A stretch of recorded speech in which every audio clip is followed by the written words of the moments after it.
नमस्कार, स्वागत है आपका एक्सप्रेस एमपीसीजी में और मैं हूं आपके साथ साक्षी। आइए करते हैं इस वक्त की बड़ी खबरों की शुरुआत। कांग्रेस संचार विभाग अध्यक्ष ने बीजेपी पर निशाना साधते हुए टिकट बंटवारे को लेकर कहा कि बीजेपी ने पहली सूची जारी की थी तो बगावत शुरू हो गई थी, जिसके बाद दूसरी वायरल सूची में स्थिति घातक हुई थी। नेताओं के कॉलर पकड़े जा रहे हैं, प्रदेश अध्यक्ष के तस्वीर पर कालिक पोती जा रही है। यह बीजेपी का असली चरित्र है। कार्यकर्ताओं की उपेक्षा करने का यह परिणाम है। एवं पूर्व सांसद रणविजय सिंह के पद छोड़ने की पेशकश पर उन्होंने कहा कि यह तो शुरुआत है, पूरी टिकट बांटने के बाद बड़े नेता भी बगावत करेंगे। धर्मांतरण को लेकर कांग्रेस को घेरे जाने पर भाजपा के पास कोई मुद्दा नहीं है, उन्होंने ऐसा कहा। इसलिए सांप्रदायिक कार्ड खेलती है। यह ऐसी चीजों को उठाएंगे जो नुकसान भाजपा को होगा। एवं कांग्रेस की प्रत्याशियों की सूची को लेकर कहा गया कि हमारे यहाँ टिकट बांटने का सिस्टम है। हर विधानसभा में योग्य उम्मीदवार की भरमार है। कांग्रेस चुनाव समिति की बैठक के बाद ही उम्मीदवारों की घोषणा की जाएगी। योगेंद्र सिंह बेस की रिपोर्ट। कुछ लोग नाराज हैं, बड़े बड़े नाम आ रहे हैं सामने, देव परिवार के भी लोग, कई लोग दिल्ली दौड़ रहे हैं, हाई लेवल की मीटिंग हुई है वहाँ पे।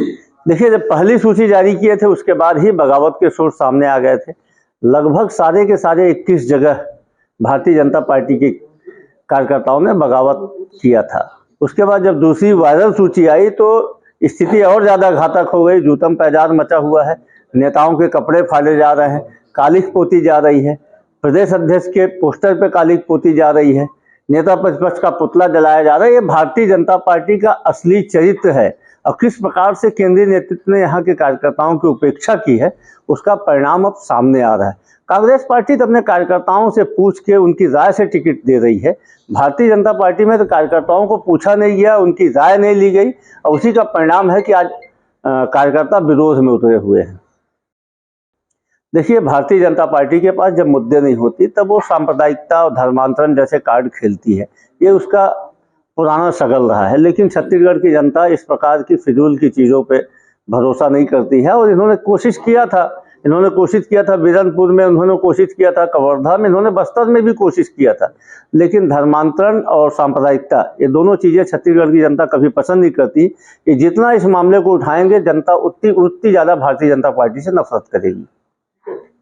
हमारे यहाँ टिकट वितरण की अपना एक सिस्टम है। हम बिना कार्यकर्ताओं से पूछे, बिना उनकी राय लिए कभी भी टिकट नहीं बांटते हैं। हमने ब्लॉक स्तर पे आवेदन मंगाया, उसके बाद जिलों की अनुशंसा मंगाई, प्रदेश चुनाव समिति मंथन कर रही। हमारे पास हर विधानसभा क्षेत्रों में योग्य उम्मीदवारों की बहुलता है, उसमें सर्वोत्तम का चयन करने के लिए लगातार हमारे नेता कवायद कर रहे हैं और लगभग सहमति बन चुकी है। और जैसे ही सीईसी की बैठक होगी, सीईसी की बैठक के बाद में हम अपने प्रत्याशियों के नाम की घोषणा कर देंगे। निश्चित तौर पे यह देश के खिलाड़ियों का पराक्रम है, उनका पुरुषार्थ है। पूरा देश आज उनके इस पुरुषार्थ के प्रति, उनके इस पराक्रम के प्रति गौरवान्वित महसूस कर रहा है।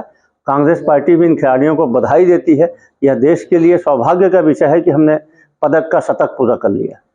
वो आपकी शुरुआत है, अभी तो कार्यकर्ता लेवल पे, विधानसभा लेवल पे हुआ है। अब रणविजय सिंह जूदेव जैसे वरिष्ठ नेता भी विरोध में आ गए हैं। आप देखिएगा कि जैसे पूरी टिकट बंट जाएगी उसके बाद भारतीय जनता पार्टी में 1.5 दशक तक मंत्री रहे हुए लोग, सांसद रहे हुए लोग भी भारतीय जनता पार्टी से बगावत करेंगे, पार्टी छोड़ेंगे।